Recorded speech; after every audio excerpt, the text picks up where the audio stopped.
Allah berfirman kepada orang-orang yang banyak dosa seperti kita, yang pernah berzina, yang pernah minum khamar, yang mungkin pernah membunuh, yang pernah makan riba, yang pernah melakukan dosa diam-diam, yang banyak dosa, yang kotor, hina, dina. Allah bilang, ya ibadi, hambaku, gitu. Lembutnya panggilan Allah kepada kita. Allah gak mengenal, wahai manusia, wahai pendosa, wahai orang yang hina. Enggak, Allah bilang, qul ya ibadiyalladzina asrafu ala anfusihim. Bilang kepada hamba-hambaku yang banyak dosa. Tapi Allah gak bilang yang banyak dosa, yang melampaui batas terhadap dirinya. Lembut sekali bahasa Allah. Udah banyak dosa, Allah masih memanggil kita hamba. Bahkan ketika kita melakukan dosa, diam-diam di malam hari, tidak ada yang melihat kecuali Allah, kemudian cuma satu malaikat yang mencatat. Jangan catat dulu, mungkin besok dia akan bertobat. Allah kalau kita buat dosa diam-diam, Allah tutupi aib kita. Allah gak marah sama sekali. Bahkan ketika kita melakukan dosa, diam-diam di malam hari, tidak ada yang melihat kecuali Allah, kemudian cuma satu malaikat yang mencatat. Allah subhanahu wa ta'ala berbisik kepada malaikat itu, jangan catat dulu, mungkin besok dia akan bertobat.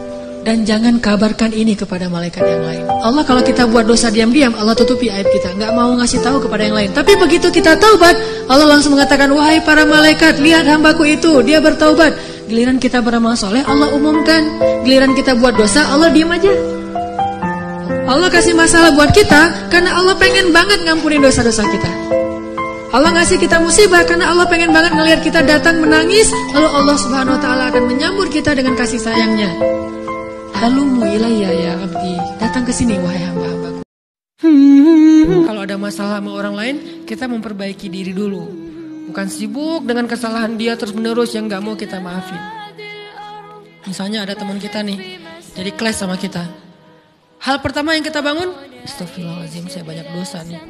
Tapi kan yang salah dia, ya. Tapi mungkin dia nggak akan mengatakan kalimat itu, nggak akan bersikap kayak gitu kalau kita nggak punya dosa. Allah sengaja mengutus dia untuk menguji kita lewat kata-katanya, lewat perilakunya, karena kita punya dosa. Jadi penyebab pertama diuji itu bukan teman kita yang salah, itu penyebab kedua.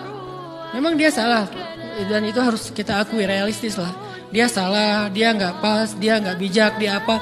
Oke. Tapi yang mentakdirkan dia salah kepada kita, Allah subhanahu wa ta'ala. Kenapa Allah takdirkan gitu? Karena kita masih punya banyak dosa. Allah kirim kita ujian, bisa manusia, bisa alam, bisa dalam diri kita sendiri.